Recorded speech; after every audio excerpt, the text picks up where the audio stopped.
Hey YouTube, this is Anthony with the Oster's Kitchen. Today I'm going to be showing you how to make authentic Mexican beef barbacoa in the crock pot. And as a bonus, I'll also show you how we use this to make a taco salad and some Mexican rice. Before we get started, please remember to click the subscribe button and click the notification bell to be notified of new videos as they get posted. To get started, let's assemble our seasonings. We're going to need a whole yellow onion, some dried oregano, smoked paprika, ground white pepper, garlic powder, ground cumin, and your favorite Cajun seasoning.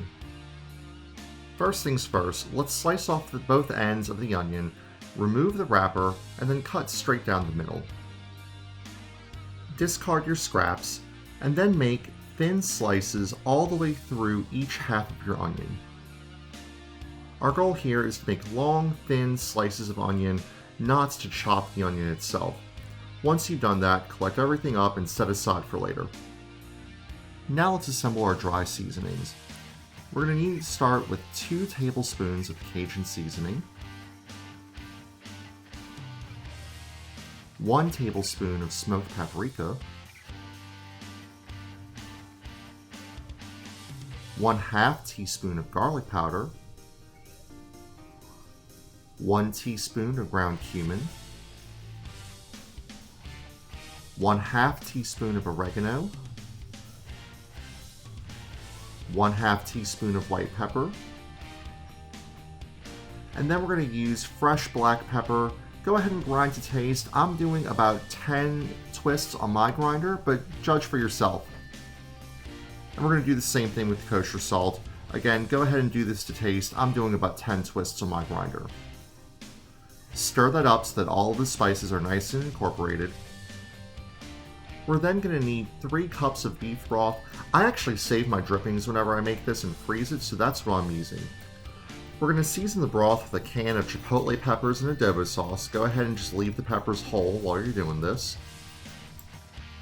And then finally we're going to use about 1 heaping spoonful of minced garlic. Now, let's go ahead and prepare our roast. For this recipe, I like to use a 4-pound chuck or rump roast, and to ease the cooking process, we're going to go ahead and cut this into smaller chunks.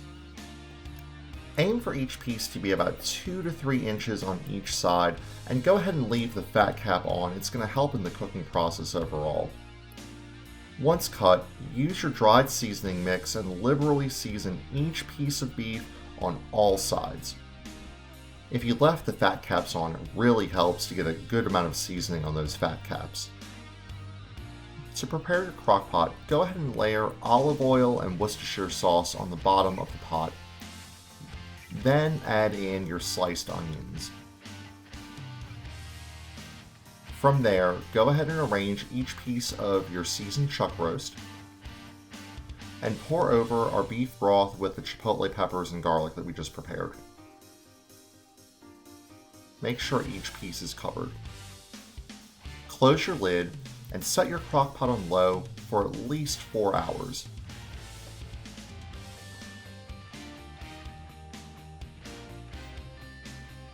The roast is about halfway done cooking right now.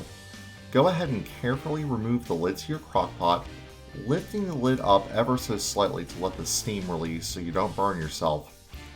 Then give everything a stir. Check each piece to see how things are going, and if you decide that you need to turn up the heat, now would be a good time to make sure that everything turns out nice and tender. Once you've given everything a good stir, put the lid back on your crock pot and let everything continue to cook for at least another 4 hours. Okay, the roast has been cooking for about 8 total hours now. I did wind up turning the crock pot to high at about the 6-hour mark. I didn't feel like the roast was tenderizing enough. As you can see, everything is bubbling hot, so please be careful when you're checking this. But what we're going to do is just start gently moving each piece of roast over to a bowl where it can cool.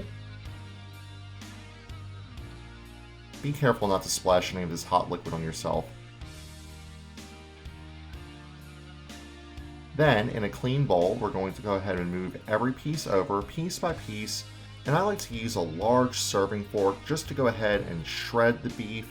This way I don't have to get my hands dirty, and if things are a little bit too hot, I don't have to reach in and touch it with my bare hands. If you have a piece that still has the fat cap connected to it, you can go ahead and usually just slide that off with your fork and discard it. Repeat the process for each piece of meat, again being careful to remove those pieces of fat. They aren't going to be very tasty at this point anyway. If you have any liquid reserved at this point, go ahead and pour it over the top of the beef roast and set everything aside in your microwave or a warm spot while we prepare the other ingredients for our taco salad. This next step is completely optional, but you're missing out on a huge flavor enhancer if you skip it. Using a slotted spoon, remove the large chunks of debris from your beef drippings. Be careful, the liquid is very hot. What I'm going to do is strain the drippings from the roast into a fat separator. This will remove the large debris from the drippings and also let you remove some of the residual fat that came off of the roast. Carefully pour your reserved liquid over the strainer portion of the fat separator, trying to avoid splashback if you can. Then, place the fat separator over a large plastic pitcher and press the button to drain the liquid into the pitcher itself. Repeat this process 2 to 3 times to remain as much large debris from your drippings as possible. To make our rice, we're going to use a large quart-sized pot, and we're going to go ahead and add 1 cup of dried white rice just straight to the pot. Then we'll go ahead and get 1 cup of the strained drippings and add that directly on top of the rice itself. Finally, add just 1 cup of regular tap water. Cover your pot and bring it to a boil, then allow it to simmer on low for about 15 to 20 minutes or until your rice is soft and cooked all the way through.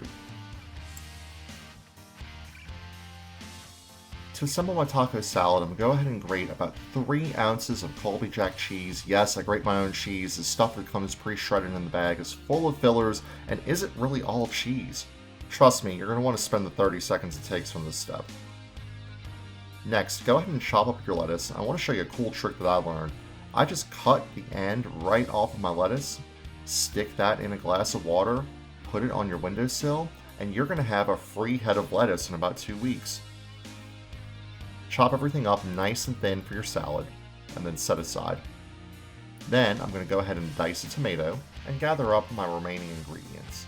We like to use the Azteca taco salad shells for our taco salads, but if you find something else you like, let me know in the comments. To put our taco salads together, we're going to go ahead and get all of our ingredients in one place. Our taco salad should be nice and crispy and brown.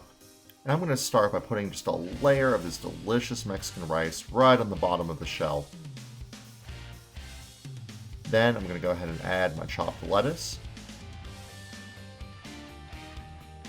Generously add some shredded barbacoa.